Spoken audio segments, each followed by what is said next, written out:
जय गोपीजनवल्लभ जय गिरिवरधारी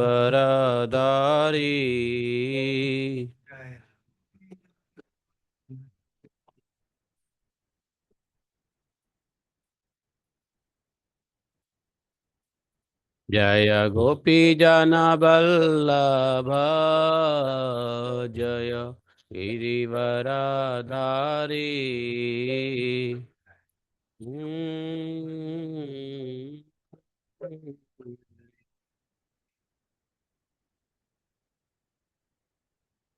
यशोदानन्दन व्रज जनरञ्जन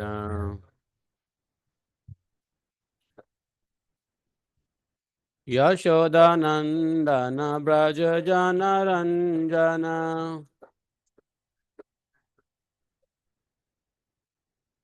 जमुना तीरा बनचरी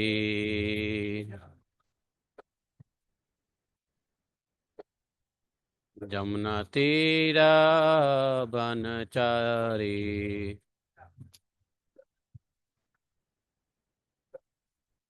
जय राधा माधव जय कुंज बिहारी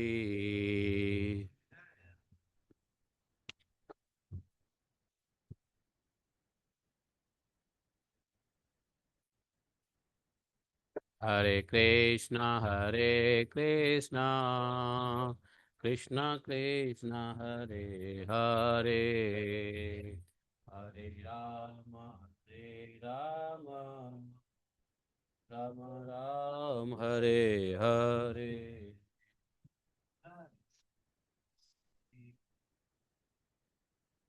कृष्ण कृष्ण हरे हरे हरे राम राम राम हरे हरे हरे कृष्ण कृष्ण कृष्ण हरे हरे हरे राम राम राम हरे हरे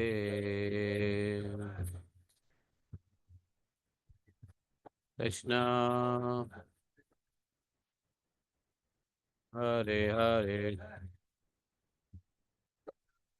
राम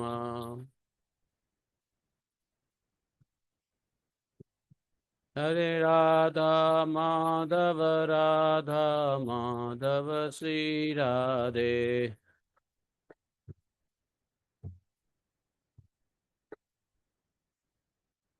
जय गिरि गोवर्धन गिरि गोवर्धन जय गिरि गोवर्धन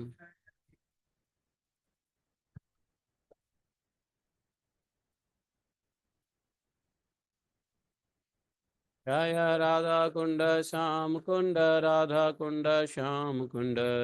कुंड श्याम कुंड श्री राधे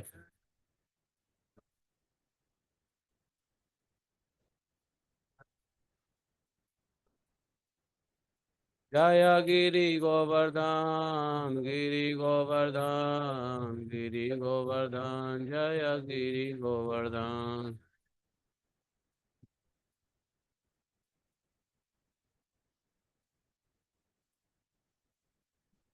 जय राधा रमन राधा रमन जय राधा रमन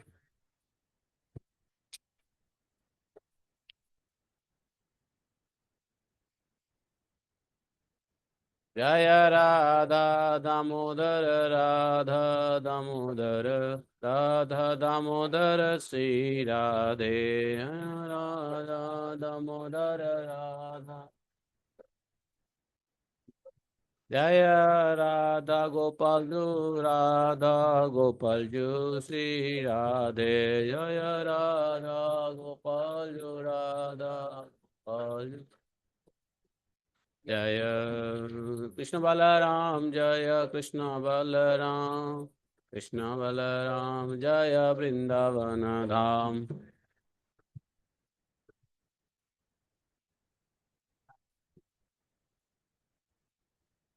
जय राधा श्याम सुंदर, राधा श्याम सुंदर, राधा श्याम सुंदर श्री राधे।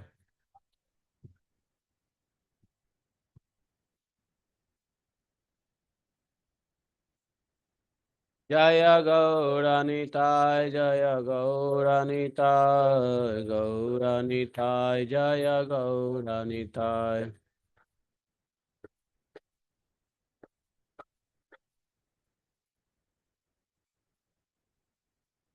निताय गौर हरि बोल, हरि बोल, हरि बोल, निताय गौर हरि बोल।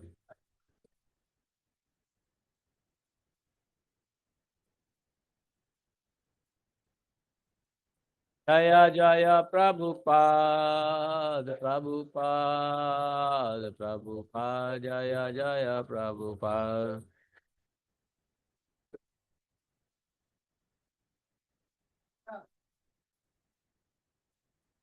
जय जय गुरुदेव, गुरुदेव, गुरुदेव, जय जय गुरुदेव।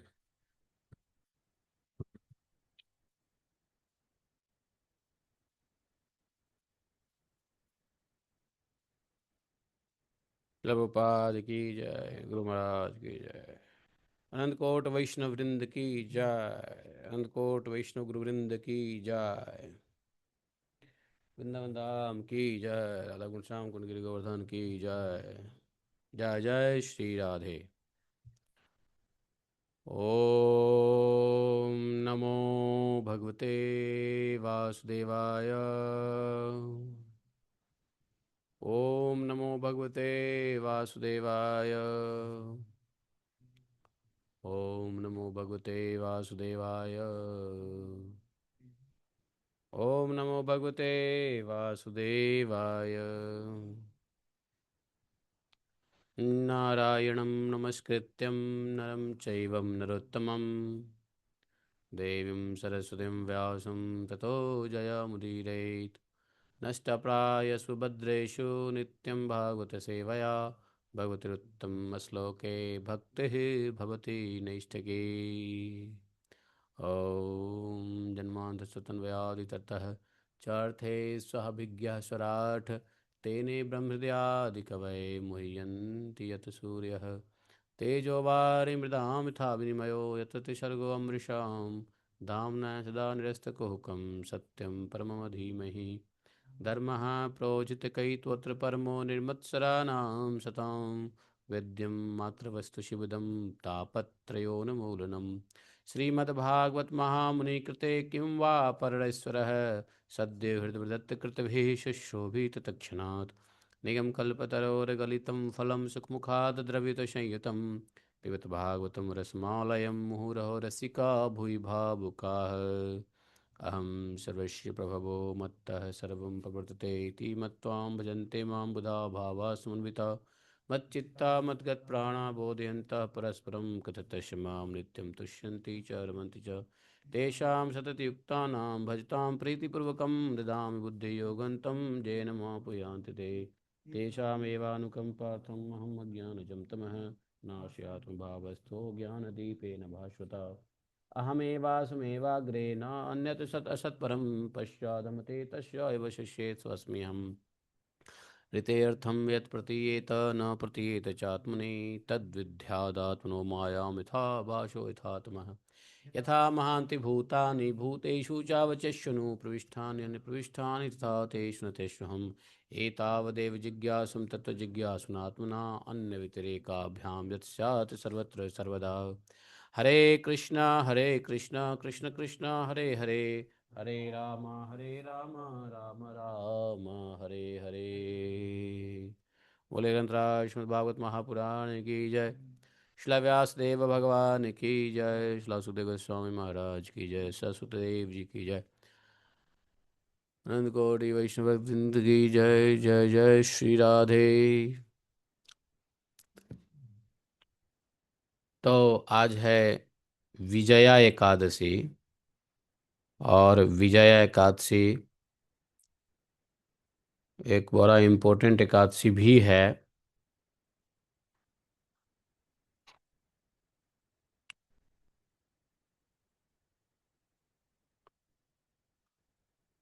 और एकादशी कृष्ण पक्ष की एकादशी है। मूल नक्षत्र है, वज्र योग है, बालव करण है, शुक्रवार है। फाल्गुन पूर्णिमांत फाल्गुन है, अमावस्यांत माघ है। शिशिर ऋतु अभी चल ही रहे हैं। उत्तरायण तो है ही। विश्वावसु संवत्सर का नाम है।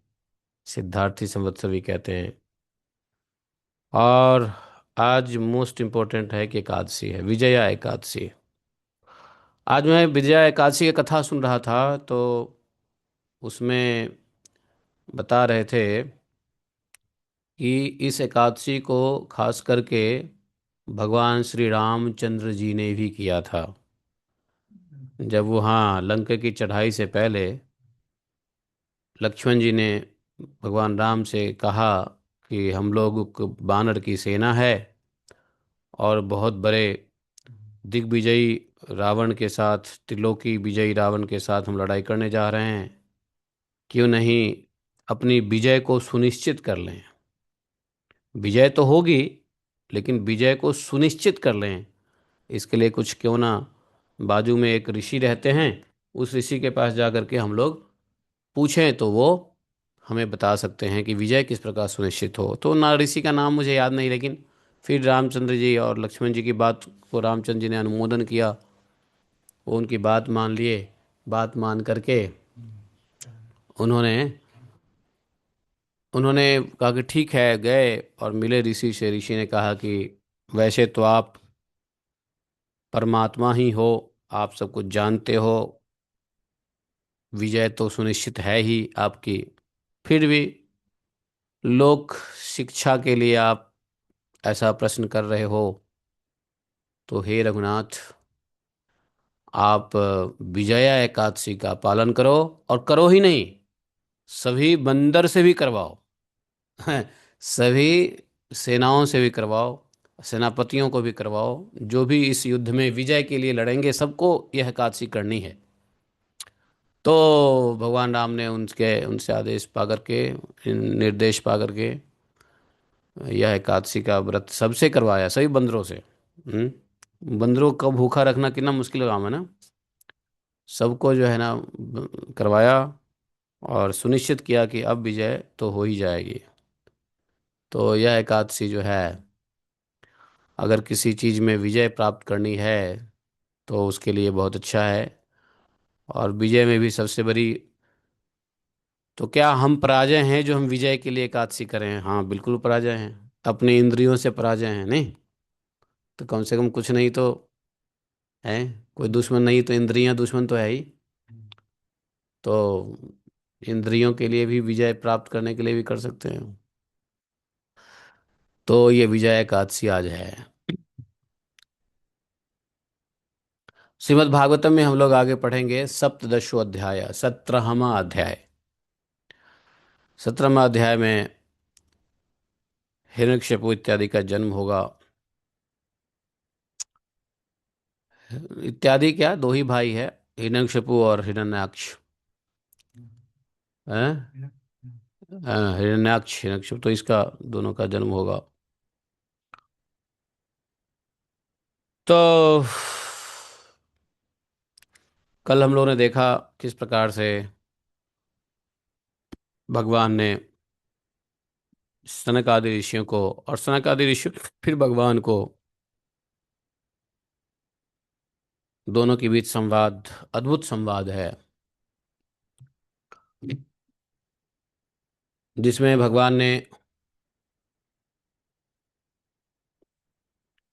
लोक शिक्षा के लिए जगत में ब्राह्मण शरीर के बारे में बताया, कितना इम्पोर्टेंट है। और लोगों को कैसा व्यवहार करना चाहिए। फिर सनकादि ऋषियों ने यह कह दिया कि ब्राह्मण को इतना कुछ आराध्य कहते हैं, वो आपकी लोक शिक्षा है। बाकी आप ही ब्राह्मण के भी आराध्य हैं, सभी ऋषि मुनि साधु संत महात्माओं के आराध्य आप ही हैं। तो ब्राह्मण के लिए उन्होंने काउंटर आंसर किया सनकादि ऋषियों ने। वैसे एक बात है, ब्राह्मण इस बातों को सुन करके घमंड नहीं करना चाहिए, इससे कभी कल्याण नहीं हो सकता है। ब्राह्मणों का कल्याण ये अगर अगर ब्राह्मण यह सोचे कि मैं ब्राह्मण हूं, तो इससे कभी कल्याण नहीं हो सकता है। कभी भगवान का प्रेम नहीं मिल सकता है, कभी वैकुंठ नहीं मिल सकता है, कभी गोलोक नहीं मिल सकता है कि मैं ब्राह्मण हूँ। और यदि यह दंभ है तो ये सब दंभ से कल्याण नहीं हो सकता है ब्राह्मण का। तो कल्याण कैसे होगा? अपने को दास समझे, ब्राह्मण है तो क्या हुआ, अपने को भगवान का दास समझे और भगवान के भक्तों का भी दास समझे। तो इस भाव से ब्राह्मण कल्याण हो सकता है। और दास भाव में ही अहंकार नहीं होता है, सेवा में दास में अहंकार नहीं होता है। तो इसलिए, नहीं तो ब्राह्मण यदि ब्राह्मण के अहंकार से कार्य करेगा तो वो पुनः ब्राह्मण बनेगा, ब्राह्मण ही बनता रहेगा इस लोक में, कभी लोक से निकलेगा ही नहीं। तो भाई, जन्म मृत्यु जरा व्याधि तो ब्राह्मण शरीर में भी होता है। तो जब जन्म मृत्यु जरा व्याधि से निकलना है, क्यों, तो फिर बार बार ब्राह्मण बन के जन्म लेंगे तो क्या फायदा उससे। और क्या पता कोई गलती हो जाए, फिर छूट जाए ट्रेन, तो फिर इसलिए ब्राह्मण लोगों को यह नहीं समझना चाहिए कि वो भगवान के आराध्य हैं। ये भगवान तुरंत भगवान ने कहा और तुरंत सनक आदि ऋषियों ने इसको रिफ्यूट किया। Refute in the sense, in a positive way में लिया, निगेटिवली रिफ्यूट नहीं किया। और काउंटर किया कि नहीं नहीं नहीं, आप ये कह रहे हो ये ऐसा नहीं है, आप सबके आराध्य हैं। लोक शिक्षा के लिए आप ऐसा कह रहे हो। हाँ ठीक है, आप ब्राह्मणों की रक्षा करते हो। ब्राह्मण ब्राह्मण को क्या कहा गया है? भूदेव। हाँ, ब्राह्मणों को भूदेव कहते हैं। पृथ्वी पे ब्राह्मण को भूदेव कहा गया। तो लेकिन ब्राह्मण भूदेव समझ करके यदि अपना घमंड में चूर रहे तो इसलिए सेवा करनी चाहिए, समझे। हाँ, सब भगवान भक्तों के दास समझ के ब्राह्मण को भी सेवा करनी है, भगवान की सेवा करनी है, और तब ब्राह्मणों का कल्याण हो सकता है कि नहीं। समाज के ऊपर ब्राह्मण कह करके शासन और दक्षिणा दान लेने से कल्याण नहीं होने वाला है। तो ये बात बड़ी इंपॉर्टेंट बात थी, कल हम लोगों ने समझा। उसके बाद आज ब्रह्मा जी ने कह दिया देवताओं को कि कुछ नहीं होने वाला है, भगवान की भी ऐसे ही इच्छा है। तो अभी हम कुछ नहीं कर सकते हैं, आप लोग भी जाइए और भगवान का स्मरण कीजिए, और भगवान जैसा चाहेंगे वैसा होगा। चिंता नाहक मत कीजिए, है ना। तो मैत्रेय जी ने आगे कथा को बढ़ाया। मैत्रेय जी कहते हैं, सातवें स्कंद तीसरे स्कंद के सातवें अध्याय, मैत्रेय उवाच निशम्य आत्मभुवा गीतं कारणं शंकयोज्जिताः। पढ़ोगे, पढ़ो। निशम्यात्मभुवा गीतं, जोर से। निशम्य निशम्य आत्मभुवा गीतं कारणं शंखयोज्झिताः। ततः सर्वे निवर्तन्त त्रिदिवाय दिवौकसः। द्वितीयस्तु द्वितीयस्तु भर्तुरादेशा दपत्य परिशंकिनी पूर्णे वर्षसते साध्वी पुत्र प्रशुषुवे यमो उत्पाता बहवस्तत्र निपेतुः जायमानयोः दिवि भुव्यन्तरिक्षे च लोकस्योरुभयापः लोकस्योरुभयावहा। सह सहाचला भुवश्चेलुदिशः सर्वाः प्रज्वलुः शुल्काश्च शयनयः पेतुः केतवश्चार्ति हेतवः। है ना। एक और श्लोक। बभौ वायुः सुदुःस्पर्श फुत्काराणि उन्मूलयन् गपतिः वात्यो यानिको रजो ध्वजः। ॐ अज्ञानतिमिरान्धस्य ज्ञानाञ्जनशलाखया चक्षुरुन्मीलितं येन तस्मै श्रीगुरवे नमः। श्रीचैतन्यमनोभीष्टं स्थापितं येन भूतले स्वयं रूपा कदा मह्यं ददाति स्वपदान्तिकं। वन्देऽहं श्रीगुरो श्रीपत्कमलं शीघ्रो न वैष्णवांश श्रीरूपं सागरजातं सागररघुनाथान्वितं तं सजीवं साद्वैतं सावधूतं परिजनसहितं श्रीकृष्णचैतन्यदेवं श्रीराधाकृष्णपादान् सहगणललिता श्रीशाखान्वितांश्च। हे कृष्ण करुणा सिंधो दीनबंधो जगतपते गोपेश गोपिका कांतम राधा कांतम नमोस्तुते। तप्त कांचन गौरांगी राधे वृंदावनेश्वरी वृषभानुसुते देवी प्रणमामि हरिप्रिये। वाञ्छाकल्पतरुभ्यश्च कृपा सिन्धुभयैव च पतितानां पाप्नेभ्यो वैष्णवेभ्यो नमो नमः। जय श्री कृष्ण चैतन्य प्रभु नित्यानंदा श्री अद्वैत गदाधर शिवासादि गौरभक्तवृंदा। हरे कृष्णा कृष्ण कृष्ण हरे हरे हरे राम राम राम हरे हरे। बोले गंधराज श्रीमद् भागवतम की जय। तो मैत्री जी ने कहा, विदुर जी, ब्रह्मा जी के कहने से अंधकार का कारण जानकर देवताओं की शंका दूर हो गई और फिर वे सब अपने अपने स्वस्थान स्वर्ग को लौट आए। इधर दिति को अपने पतिदेव के कथनानुसार पुत्रों की ओर से उपद्रव आदि की आशंका बनी रहती थी। दिति के दिति को हाँ, इसलिए जब पूरे 100 वर्ष हुए तब उस साध्वी ने, दिति ने, दो यमज पुत्र उत्पन्न किए, अर्थात जुड़वे पुत्र उत्पन्न किए। जुड़वे पुत्र को यमज पुत्र कहते हैं। और जन्म लेते समय ओहो, क्या पृथ्वी, क्या स्वर्ग, क्या अंतरिक्ष, उत्पात होने लगा कहीं सब जगह, जिनसे लोग भयभीत हो गए। जहां तहां जहां तहां पृथ्वी और पर्वत कांपने लगे, सब दिशाओं में दाह होने लगा, जगह जगह उल्कापात होने लगा, बिजलियां गिरने लगी। समझे। आकाश में पुच्छल तारे दिखाई देने लगे। पुच्छल तारा दिखाई दे तो अनिष्ट होता है, अनिष्ट। हाँ, पुच्छल तारा यदि दिखाई दे, धूमकेतु यदि दिखाई देने लगे तो कुछ गड़बड़ है, कुछ अशुभ होने वाला है। बार बार साएं साएं करती बड़े बड़े वृक्षों को उखाड़ती हुई बड़ी विकट असहाय वायु तेज से चलने लगी।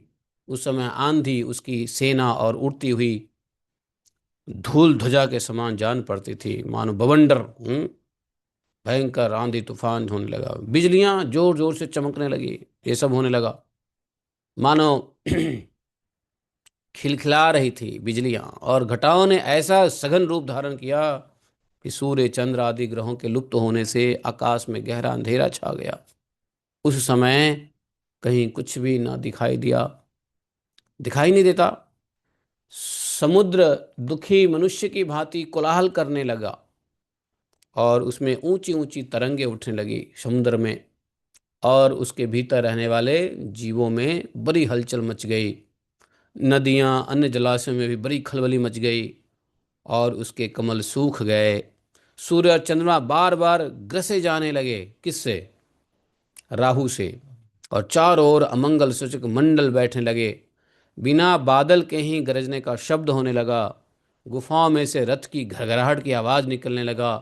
गांव में गीदड़ उल्लू के भयानक शब्द के साथ ही सियारियां मुख दहती हुई दहकती हुई ऊपर आग उगलकर अमंगल शब्द करने लगी। सियारियां, सियार शियारियां जब जहां तहां कुत्ते अपनी गर्दन को ऊपर उठा करके कभी गाने और कभी रोने के समान भांति भांति के शब्द करने लगे, ये भी अशुभ है।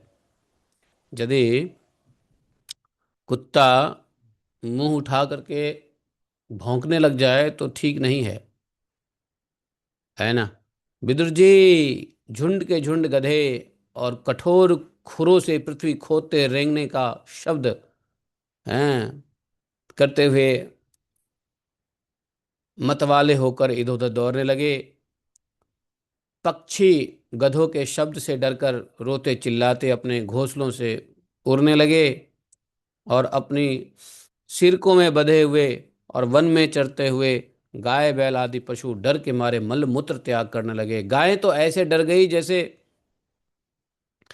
इतनी डर गई गाय कि थन से दूध देने के बजाय खून निकलने लगा। और जो गर्भवती गायें थी वो तो समझो उनके गर्भ ही गिरने लगा। बादल से रक्त और पीव मांस की वर्षा होने लगी। देवताओं, मंदिरों में देवताओं की मूर्तियों से आंसू बहने लगा। आंधी के बिना ही वृक्ष उखड़ उखड़ कर गिरने लगे। शनि राहु आदि क्रूर ग्रह प्रबल होकर चंद्र बृहस्पति आदि सौम्य ग्रहों तथा बहुत से नक्षत्रों को लांघकर वक्र गति से चलने लगे और आपस में युद्ध करने लगे। ये ग्रह आपस में, ऐसे ही और भी अनेकों भयंकर उत्पात देखकर, देखो क्रूर ग्रह, तीन ग्रह को क्रूर ग्रह बताया है, शनि राहु केतु। और चंद्र बृहस्पति बुध सूर्य, ये सब क्या है, सौम्य ग्रह है। तो इन ग्रहों में आपस में युद्ध होने लगे ऐसे ही। हाँ, और अनेकों भयंकर उत्पात देखकर सनक आदि के सिवा और सब जीव भयभीत हो गए। सनकादि के सिवा, सनकादिक ऋषि को भय नहीं हुआ क्योंकि उनको पता था, उन्होंने ही श्राप दिया था। ऐसे उत्पादों का मर्म न जानने के कारण उन्होंने यही समझा कि संसार में प्रलय होने वाला है। ऐसा लगा प्रलय कालीन जैसा। देखो, एक भगवान आते हैं तो वातावरण कितना सुंदर हो जाता है, कितना सौम्य हो जाता है। जब भगवान कृष्ण आए, भगवान कृष्ण का आने का समय हुआ तो वर्णन है भागवतम में कि दिशाएं कैसे निर्मल हो गए, वातावरण कितना सौम्य हो गया, फूल कितने बगीचों में हैं, फल फूल लदे बगीचे सुशोभित होने लगे। ऐसा जब भगवान आते हैं तो अब देखो भगवान के पार्षद दैत्य बन के आए तो क्या गजब का, ये भी सीन देख लो। क्योंकि दो आदि दैत्य का जन्म होने वाला था, आदि दैत्य, इससे पहले कोई दैत्य हुआ ही नहीं। तो इसलिए हिरण्याक्ष हिरण्यकशिपु को आदि दैत्य बताया।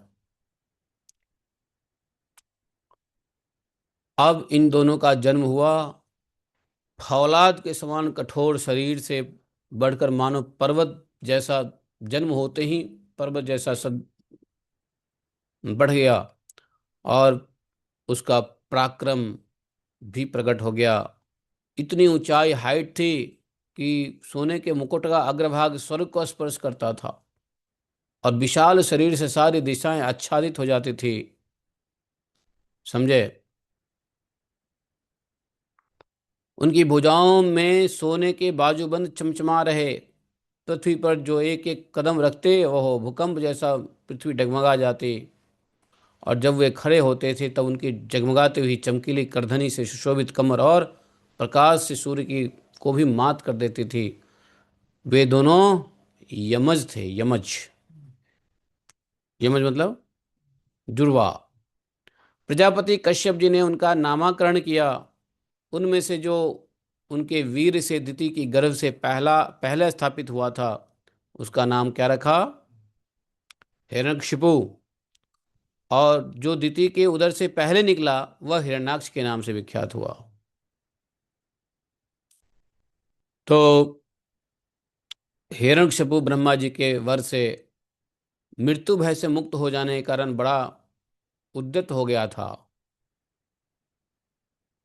हिरण्यकशिपु को ब्रह्मा जी से वरदान मिली तो वो भी का भी जिसको मृत्यु का भय न हो, वो क्या नहीं करेगा, नहीं। उसने अपनी भुजाओं के बल से लोकपालों के सहित तीनों लोकों को अपने वश में कर लिया। वह अपने छोटे भाई हिरण्याक्ष को बहुत चाहता था, और वह भी सदा अपने बड़े भाई का प्रिय कार्य करता रहता था। दोनों भाई में बड़ी प्रेम थी। एक दिन वह हिरण्याक्ष हाथ में गदा लिए युद्ध का अवसर ढूंढता हुआ स्वर्गलोक में पहुंचा। कोई उसे युद्ध ही नहीं करता था, हमेशा देख ढूंढता रहता था कौन युद्ध करे, कौन युद्ध करे। उसका वेग बहुत असहाय था, कोई नहीं सह सकता था उसके बल वेग को।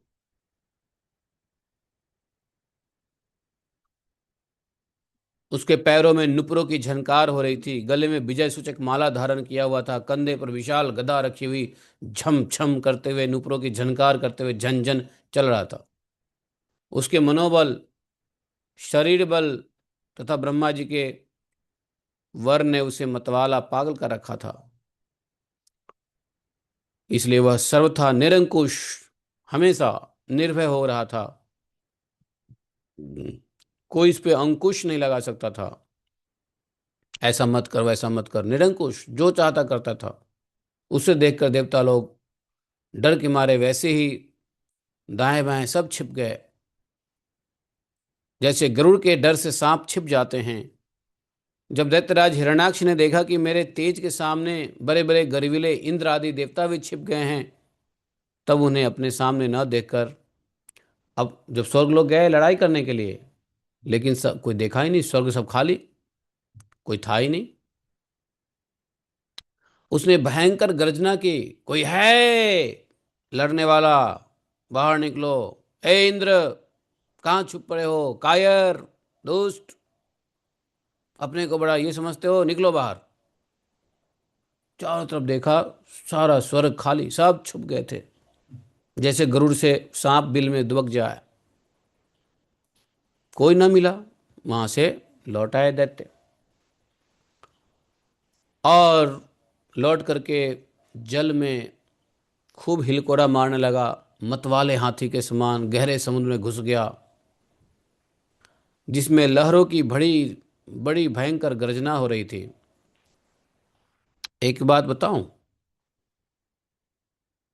जब किसी के शरीर में जरूरत से ज़्यादा बल हो जाता है ना, जरूरत से ज़्यादा बल, जैसे एक तो होता है बल जो शरीर को मेंटेन करने के लिए, जो स्ट्रेंथ चाहिए, जो शरीर को मेंटेन करने के लिए जो ताकत चाहिए, जैसे खाए तो पचाए, और दो दो चार चार पाँच पाँच 10 10 किलोमीटर चल ले पैदल, है कि नहीं, मेहनत का काम करे, लकड़ी काट ले, ये करे वो करे। तो शरीर को जीवन निर्वाह के लिए जो शरीर में बल है वो तो ठीक है, लेकिन जीवन निर्वाह से जब अधिक बल हो जाता है, तो जानते हो क्या होता है?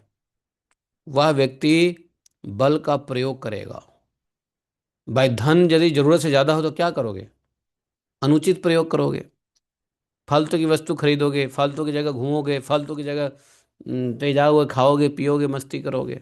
जब धन अधिक जरूरत जरूरत से ज्यादा होता है तो व्यक्ति यही करता है कि नहीं? ए जी यहाँ चलो ना, नहीं नहीं नहीं जाना, इतने पैसे लेके क्या करोगे, मरोगे तो लेके जाओगे, भोग कर लो। ये नहीं कि दान कर लो, साधुओं को खिला दो अगर ज्यादा है तो अधिक पैसा हो जाने के बाद या तो दान करो, नहीं तो क्या होगा, वो आपको भोग करने के लिए चेष्टा कराएगा।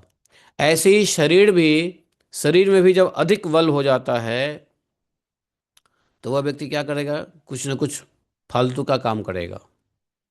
नहीं, अधिक बलवान लोगों को शरीर सबसवाता रहता है। सबसवाना समझते हो? सबसवाना मतलब शरीर फरकता रहता है, किससे लड़ाई करूं, किससे झगड़ा करूं, किससे मुक्काबाजी करूं, किससे लात मुक्का करूं, मुक्का लात करूं, हैं? हाँ, जैसे डब्ल्यू डब्ल्यू रेसलिंग होती है, और कुश्ती भी होता है। कुछ लोग खा पी के शरीर बनाते हैं कुश्ती के लिए, लड़ने के लिए, कि आज इसे कंपटीशन, आज उसे कंपटीशन बनाता है, और पूरा जोश से जाता है और मेडल लेके आता है, मेडल, हैं? क्या बोलते हैं, मेडल, मेटल, मेडल, मेडल लेके आता है। नहीं। तो अधिक बल भी बड़ा ठीक नहीं है। अधिक बल हो जाए शरीर में तो उसका शरीर सबसबाता रहता है, फरकता रहता है किससे।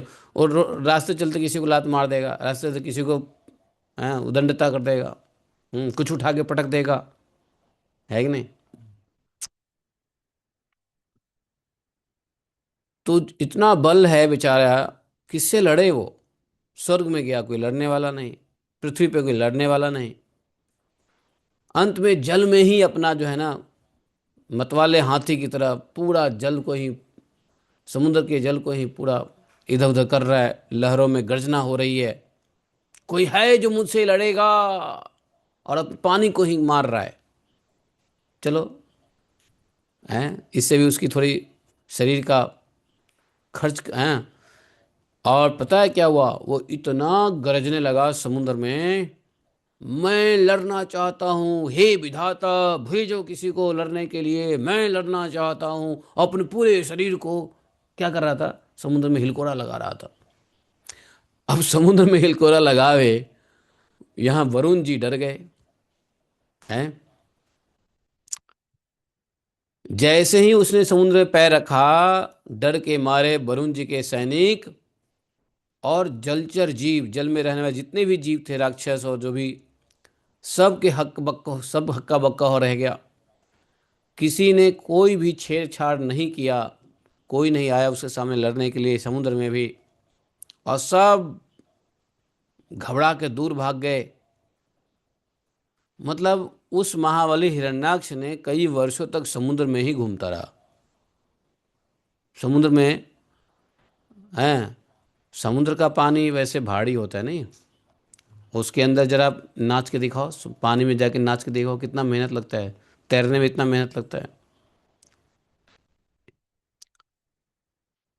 जब समुद्र में भी देखा कि कोई नहीं आ रहा है लड़ने के लिए, उसने वायु वेग की तरह प्रचंड तरंगों से फिर पानी में ही अपना गदा चलाने लगा। और पानी में जो गदा अजमाता, अरे, पानी की लहरें और भंवर तो घूमते घूमते वरुण की राजधानी विभावरीपुरी जा पहुंची। विभावरीपुरी, विभावरीपुरी जो है वरुण देव की राजधानी है, समझे। वहां पे जा पहुंचा। वहां पाताल लोक के स्वामी जलचरों के अधिपति वरुण जी को देखकर उसने उनकी हंसी उड़ाते हुए नीच मनुष्य की भांति प्रणाम किया। प्रणाम तो किया वरुण जी को, क्योंकि वो अधिपति हैं जलों के, अर्थात लेकिन प्रणाम कैसे, एक प्रणाम होता है श्रद्धा से करना, और इसने प्रणाम प्रणाम किया है, नमस्कार वरुण जी, है कि नहीं। ऐसे प्रणाम किया। ऐसे प्रणाम क्या होता है, ऐसे प्रणाम क्या होता है, गर्वित घमंडी प्रणाम होता है नहीं।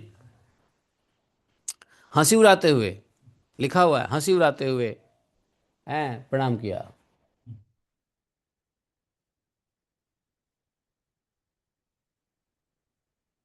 समझे।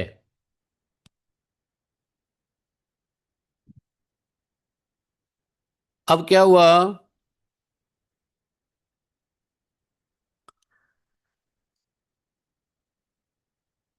मुस्कुराते हुए,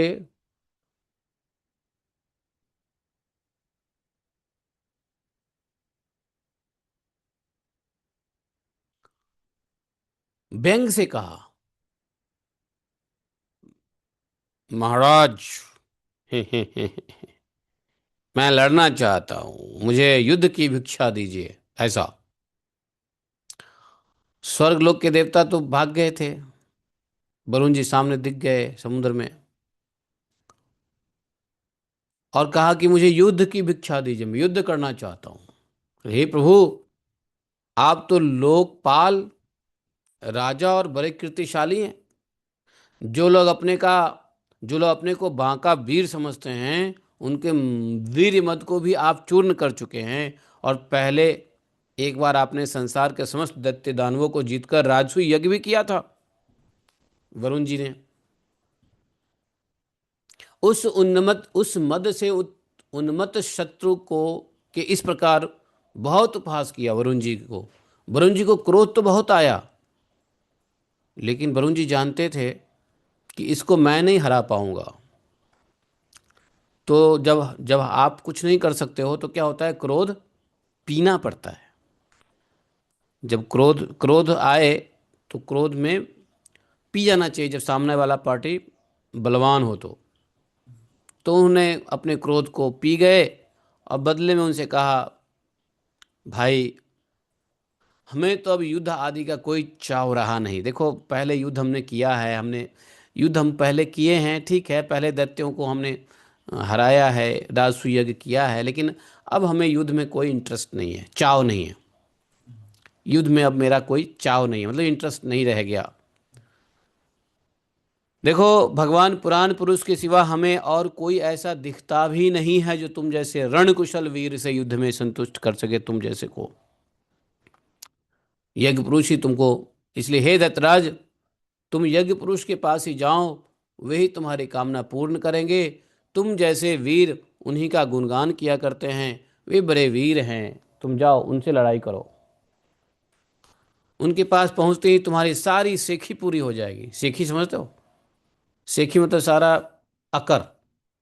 हाँ, वैसे सेखी कहते हैं कि जैसे क्या बोलते हैं, बड़ा ये अच्छा शब्द है सेखी, सेखी झाड़ रहा है। नहीं, सेखी किसको बोलते हैं? हैं? घमंड। तो और तुम कुत्तों से घिर कर वीरसैया पर शयन करोगे, तो मतलब तुम मरोगे, तुम्हारी साखी सारी सेखी पूरी हो जाएगी। और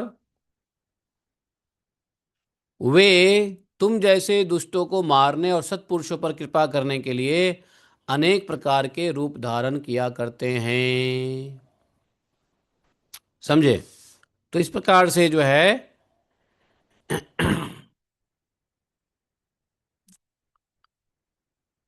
उन्होंने कहा है। अब 18वें अध्याय में जो है, 17वें अध्याय यहीं पे समाप्त हो जाता है। 18वें अध्याय में हिरण्यकशिपु और हिरण्याक्ष, नहीं, वो तो जन्म हो गया है। अब 18वें अध्याय में हिरण्याक्ष के साथ भगवान का युद्ध होता है। छोटा सा अध्याय था 17वां, जिसमें जन्म की बातें थी। तो मैत्रेय जी कहते हैं,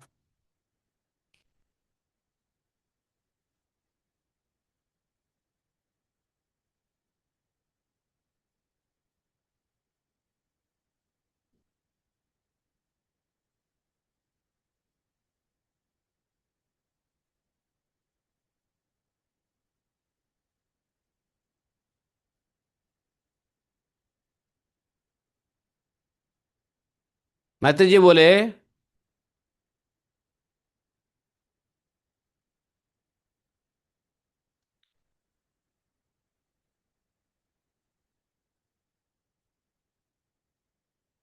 कि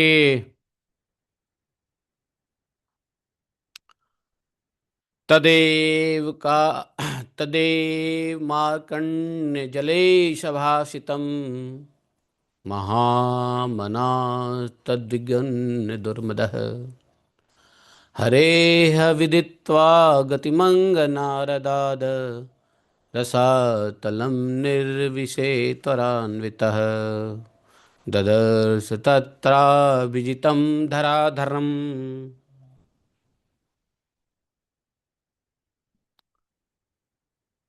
प्रोन्नीयमानावनिमग्रदंष्टया मुष्णन्तमक्षना सरुचो अरुणाश्रिया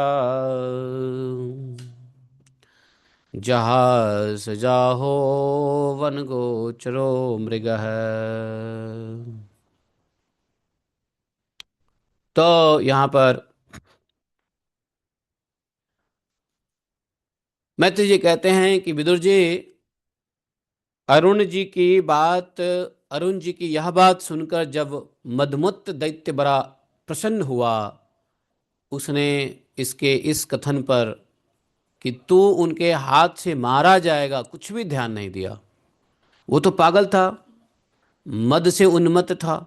वरुण जी ने कह भी दिया कि तू उसे मारा भी जाएगा, मरण शैया पर जाएगा, कुत्ते की तरह मारा जाएगा, लेकिन फिर भी वह इतना मद में पागल था हिरण्याक्ष कि उसने ध्यान ही नहीं दिया कि उसने मारा जाएगा। ध्यान नहीं दिया। उसने चट क्या किया, ढूंढने लगा कि भाई ये यज्ञ पुरुष कहाँ मिलेंगे, यज्ञ पुरुष कहाँ मिलेंगे। तो देखो यहाँ पे एक बात समझने की है कि वरुण जी ने क्या कह दिया, तुमसे कौन लड़ेंगे, यज्ञ पुरुष ही हैं जो लड़ सकते हैं। तो उसको तो यज्ञ पुरुष की चिंता होने लगी, यज्ञ पुरुष कहाँ मिलेंगे, किस लिए, लड़ने के लिए। देखो भगवान की चिंता कैसे भी हो, लड़ने के लिए हो, या भगवान से भगवान का आभूषण छीनने के लिए हो, या भगवान को पराजित करने के लिए हो, या भगवान से प्रेम से मिलन की इच्छा हो, चाहे भगवान से वैर द्वेष से मिलन की इच्छा हो, इच्छा होनी चाहिए। कंस को भी भगवान का खूब इंतजार होने लगा, नहीं ये कब मुलाकात होगी कृष्ण से, जो हमारा जीवन उसी के हाथ। तो इसलिए अब हिरण्याक्ष को खूब, हिरण्याक्ष भागने लगा कि किधर मिलेंगे यज्ञ पुरुष, किधर मिलेंगे यज्ञ पुरुष। वो चारों दिशाओं में घूमने लगा कि वरुण जी ने कह दिया कि यज्ञ पुरुष ही हैं जो हमसे लड़ सकते हैं, तो मैं लड़ना चाहता हूँ। उसको लड़ने की भूख है, भगवान से प्रेम नहीं है, अपने लड़ने की क्षुधा तृप्ति करना चाह रहा है और ढूंढ रहा है कि भगवान कहाँ मिलेंगे, भगवान कहाँ मिलेंगे। और जानते हो, जिसको भगवान से मिलने की इच्छा होती है, तीव्र इच्छा होती है, तो पता है कौन कौन आ जाते हैं गाइड करने के लिए, नारद जी आ जाते हैं। जिसको भी भगवान से मिलने की तीव्र इच्छा होती है तो नारद जी आ जाते हैं गाइड करने के लिए। चाहे जैसे भी हो, कंस को भी भगवान से मिलने की तीव्र इच्छा हो रही है कि कैसे भी कृष्ण मिले, मैं उसको सजा दूँ, मैं उसको अपना अपना मृत्यु पे विजय प्राप्त करूँ, हैं कृष्ण को जीत करके मैं मृत्यु पे विजय। तो वहाँ भी भगवान नारद देव वहाँ आए, नहीं कंस को समझाने के लिए, हाँ बताने के लिए कि तू और पाप कर बेटा, भगवान जल्दी आएंगे। हम्म ऐसे ही हिरण्याक्ष को भी, जब हिरण्याक्ष ढूंढने लगा भगवान को कि यज्ञ पुरुष कहाँ है, यज्ञ पुरुष कहाँ है, तो नारद जी पहुंच गए। नारद जी से मुलाकात हो गई ढूंढते ढूंढते, समझे। जय हो नारद जी। नारद जी ऐसे नहीं मिलते हैं, नारद जी उसी को मिलते हैं जो भगवान से मिलने की बड़ी बेसब्री से इच्छा करता है। और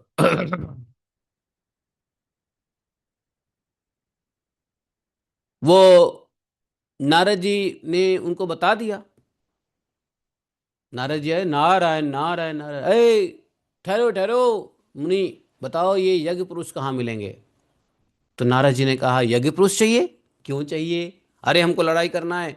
वरुण देव ने कहा है कि वही हमसे लड़ाई करने योग्य है, कोई दूसरा कोई संसार में नहीं है, ब्रह्मांड में नहीं है लड़ाई। अच्छा, तो नारायण बहुत बढ़िया बात है, नारायण आप इधर चले जाओ। नारायण किधर, बोले कि इधर चले जाओ नीचे, कहाँ, रसातल की ओर, रसातल में जाओ। अब भगवान का पता मिल गया कि रसातल में हैं। वहां उसने रसातल में जा ही रहा था तो उधर से भगवान आ रहे थे। कैसे, वाराह भगवान अपने दाढ़ों के नोक पर पृथ्वी को ऊपर की ओर ले जाते हुए देखा। वे अपने लाल लाल चमकीले नेत्रों से उसके तेज को हरे लेते थे और उन्हें देखकर वह खिलखिला कर हंस पड़ा। ये जंगली पुरुष, ये जंगली पशु, ये जल में कहाँ से आ गया है। वारा जी से कहा, अरे ना समझ, इधर आ, इस पृथ्वी को छोड़ दे, इसे विश्व विधाता ब्रह्मा जी ने हम रसातल वासियों के हवाले कर दिया है। और बोला कि अरे सुकर रूपधारी सुर अधम है, मेरे देखते देखते तू इसे लेकर कुशलतापूर्वक नहीं जा सकता, जब तक मैं हूं तो पृथ्वी को नहीं ले जा सकता। ये दानव लोग होते हो ना, पृथ्वी को भोगना चाहते हैं। पृथ्वी भोग की वस्तु नहीं है, पृथ्वी जीवन पालन की वस्तु है, और जीवन का उद्देश्य क्या है, भगवत प्राप्ति। तो पृथ्वी का जो जो जो साधु लोग होते हैं वो पृथ्वी का प्रयोग उतना ही करते हैं जितना जीवन पालन में हो जाए। और और जीवन पालन का क्या उद्देश्य है? भगवत प्राप्ति। भाई जीवन मिला है पृथ्वी पे तो भगवत प्राप्ति लक्ष्य है। लेकिन जो असुर लोग होते हैं वो चाहते हैं पृथ्वी का दोहन करें। इसलिए देखो असुर लोग पेट्रोल निकालेंगे, डीजल निकालेंगे, सोना चांदी निकालते हैं, और पता नहीं क्या क्या रसायन निकालते हैं, क्या क्या लिक्विड निकालते हैं, दोहन करते हैं पृथ्वी का, नहीं है? पृथ्वी पे गंदगी करते हैं, कचरा फैलाते हैं, नहीं? तो पृथ्वी की दोहन हो रही है। तो असुर का काम है, असुर लोग पृथ्वी का भोग करना चाहते हैं, जबकि पृथ्वी भगवान की पत्नी है। तो भगवान की पत्नी को कैसे भोग कर लोगे? भगवान मार देंगे तुमको। ये ये जो है कह रहा है कि तू छोड़ दे, ये हमारे लिए है, हम रसातल वासियों के लिए पृथ्वी है, तुम्हारे लिए नहीं है, तुम इसको नहीं ले जा सकते हो। ऐसा आज पृथ्वी रसातल में नहीं है, लेकिन पृथ्वी के ऊपर ही कुछ अधम अ, राक्षस लोग हैं जो पृथ्वी का दोहन करना चाहते हैं। और पृथ्वी का दोहन जो करके मटेरियल देते हैं वो हम लोग यूज़ करते हैं। ये दानवों के द्वारा जो हैं, बताओ, अब पेट्रोल की डीजल तुम यूज करते हो ना, तो कौन कहाँ से आता है? ये राक्षस लोग ही उसको दोहन करते हैं। और देखो पेट्रोल डीजल है भी ज़्यादा कहाँ? भारत जैसे धर्म पूर्वक देश में नहीं है ज़्यादा पेट्रोल डीजल। बाहर से जो देखो यमन बमन के कंट्री में मिलता है, राक्षसों के देश में मिलता है ये पेट्रोल डीजल अधिक, ताकि राक्षस लोग पेट्रोल डीजल निकाले।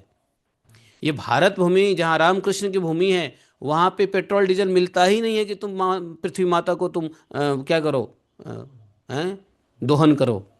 यह मिलता ही नहीं है।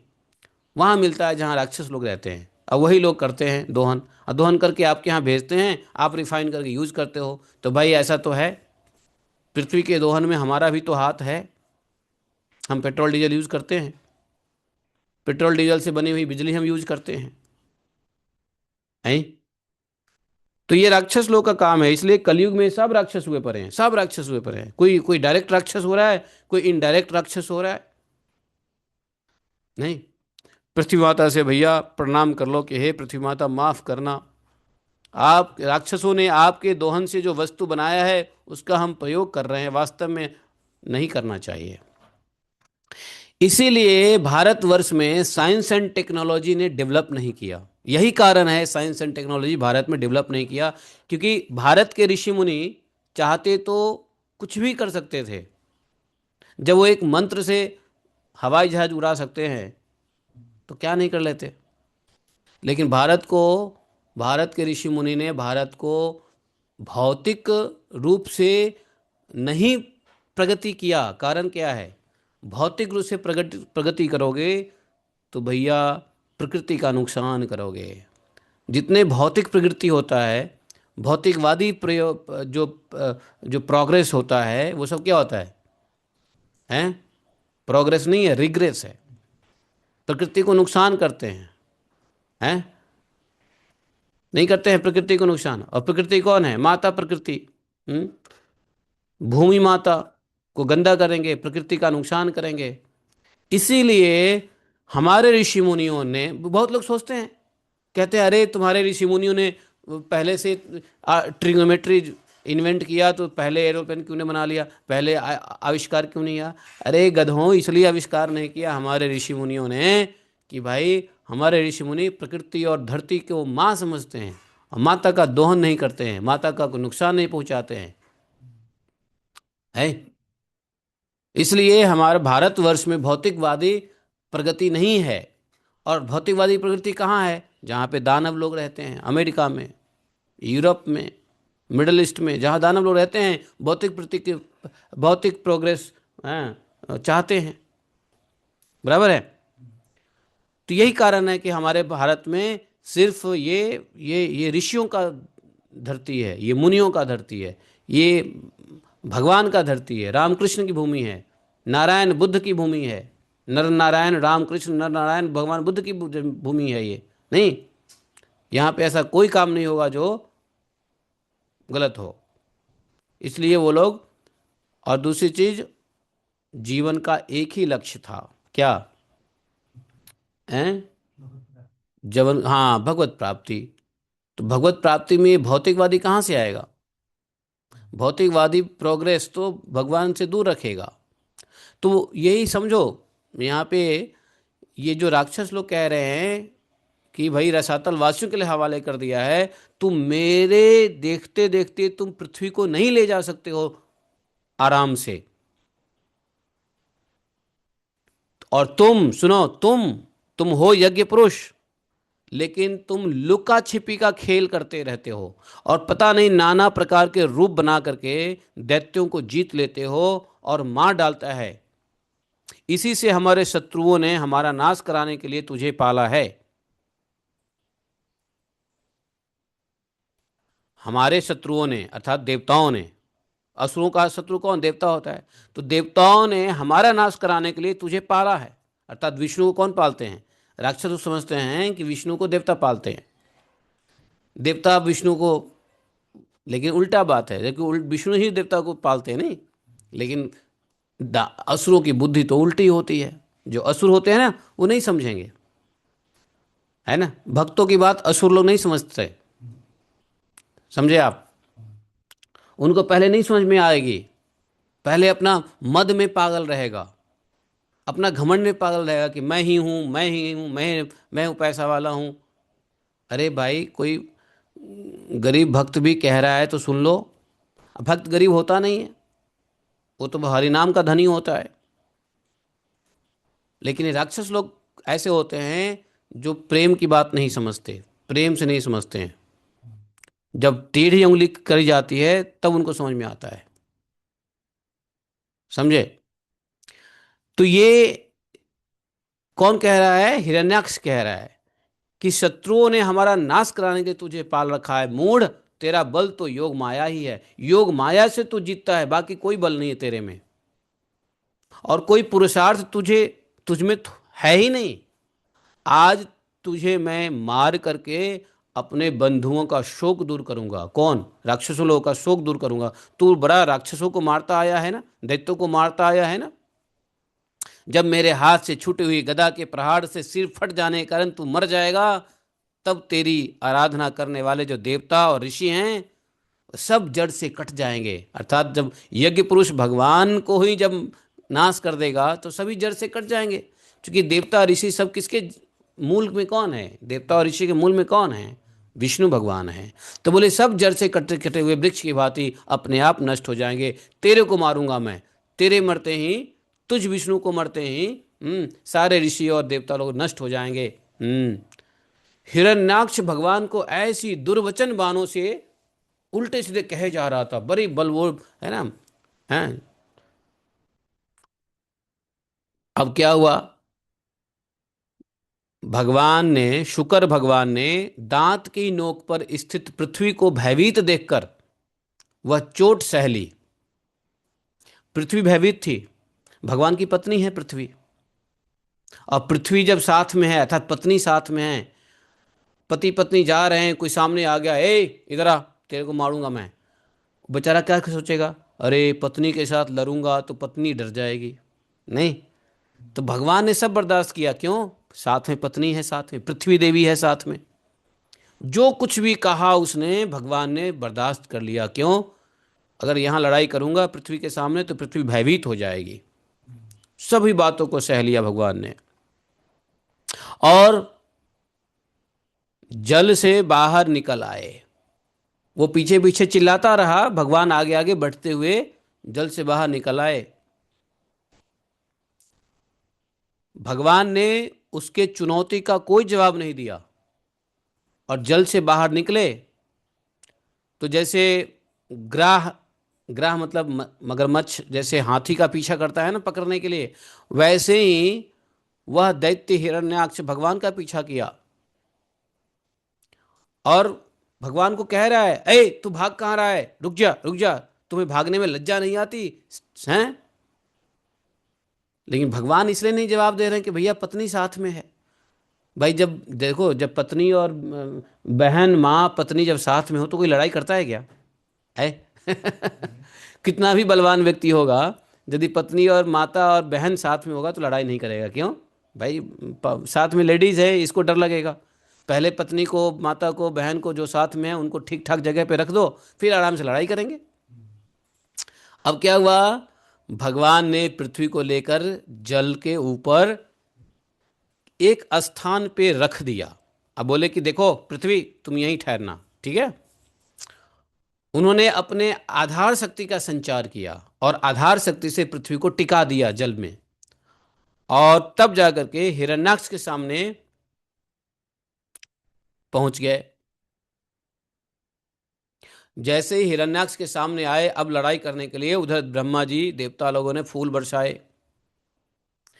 भगवान ने गदा ली और पीछे आ रहे हिरण्याक्ष से, जो जो हिरण्याक्ष बड़े सोने के आभूषण और अद्भुत कवच धारण किया था तथा अपने कटु वाक्यों से उन्हें निरंतर मर्माहत कर रखा था, अत्यंत क्रोधपूर्वक हंसते हुए कहा, भगवान ने कहा, अब पृथ्वी माता को एक जगह पे स्थिर कर दिया और वापस लौट गए, है ना। पृथ्वी माता की, तुम एक काम करो, तुम आंख बंद करो और चांट हरे कृष्णा, भगवान का नाम जप करते रहो, हैं, हम आते हैं, ठहरो यहीं रुकना, हम आते हैं। और यहाँ पे भगवान गए। अब जवाब दे रहे भगवान, अरे अच्छा, मैं सचमुच ही जंगली जीव हैं, हम जंगली जीव तुम्हें दिख रहे हैं, जो तुझ जैसे ग्राम सिंहों कुत्तों को ढूंढते फिरते हैं। सच, सच है, हम ऐसे ही जंगली जीव हैं जो तुम जैसे कुत्तों को ढूंढते हैं।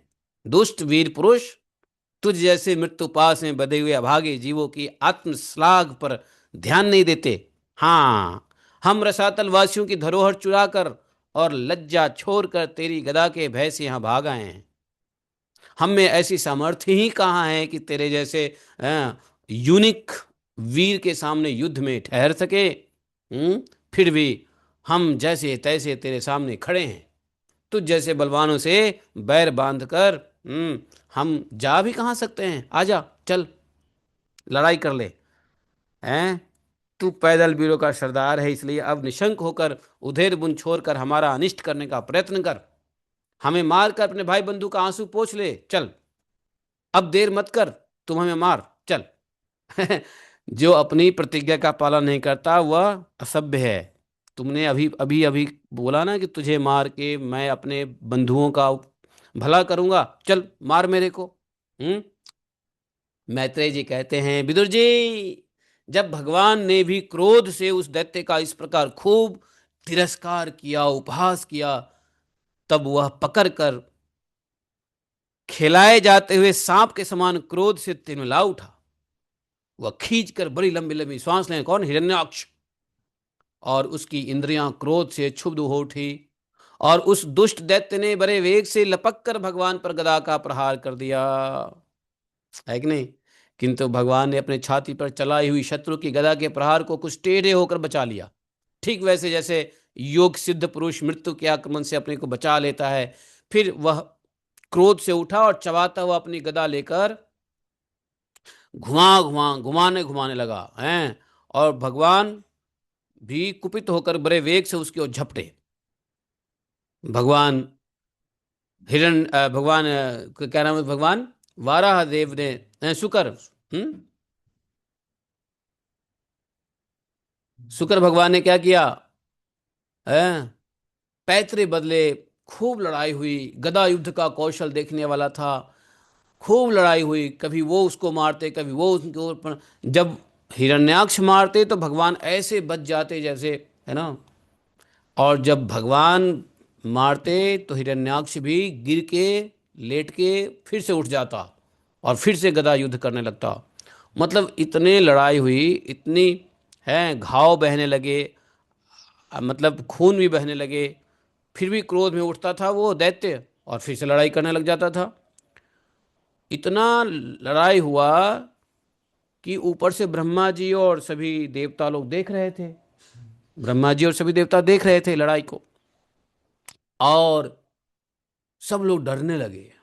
ब्रह्मा जी को लगा कि भगवान यज्ञ पुरुष को भी इतना समय लग रहा है मारने में, और सबका धैर्य टूट गया कि शायद भगवान से ना होगा।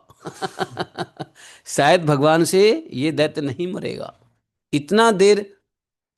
अच्छा चलो, उसने अगर नहीं भी, अगर मान लो ब्रह्मा जी लोगों ने नहीं शंका किया, फिर भी ब्रह्मा लोग जी ने क्या किया मालूम है, भगवान से प्रार्थना करने लगे कि हे देव, ये दैत्य मेरे से ही वर पाकर बड़ा बलवान हो गया है। इस समय आपके चरणों के शरण में रहने वाले देवता, ब्राह्मण, गाय और अन्य निरपराध जीवों को बहुत ही हानि पहुंचाने वाला, दुखदायी, भयप्रद हो रहा है। आप इसको ज्यादा खेलो मत। हम जानते हैं कि आप इससे खेल रहे हो। आप इनसे खेलो मत, समय आ गया, इसको मार डालो। यह दुष्ट बड़ा मायावी है, घमंडी है, निरंकुश है। समझे? जिस प्रकार बच्चा क्रोध क्रोधित हुए सांप से खेलता है, वैसे ही आप इससे खिलवाड़ नहीं करिए। ब्रह्मा जी ने कहा भगवान को कि जैसे कोई बच्चा क्रोधित सांप से खेलता है, सांप फुफकार रहा है, बच्चा उसको ढेला मारेगा, तो बोले कि आप बच्चों की तरह मत खेलो इसके साथ। आप इसको तुरंत पापी को नाश कर डालो, मार डालो इसको। देखिए, हे प्रभु, देखिए, लोगों का संहार करने वाली संध्या की भयंकर बेला आना ही चाहती है। अब संध्या हो गया है। आप पहले से ही इस असुर को मारकर देवताओं को विजय प्रदान कीजिए। संध्या होने से पहले, संध्या होगा तो क्या हुआ, लड़ाई बंद हो जाएगी। संध्या के बाद लड़ाई नहीं होती। तो संध्या अभी होने वाला है। संध्या होने से पहले आप क्या कीजिए, इसको मार दीजिए और देवताओं को विजय प्रदान कीजिए। इस समय एक अच्छा मुहूर्त भी है। क्या? अभिजीत, अभिजीत नामक मंगल मुहूर्त का भी योग आ गया है। हम लोगों के कल्याण के लिए शीघ्र ही इस दैत्य को निपटा दीजिए महाराज। हे प्रभु, इसकी मृत्यु आपके हाथ ही होनी है। हम लोगों के बड़े भाग्य हैं कि स्वयं ही अपने काल रूप से आप यहाँ आ गए हैं। अब आप युद्ध में बलपूर्वक इसे मारकर लोगों को शांति प्रदान कीजिए। समझे?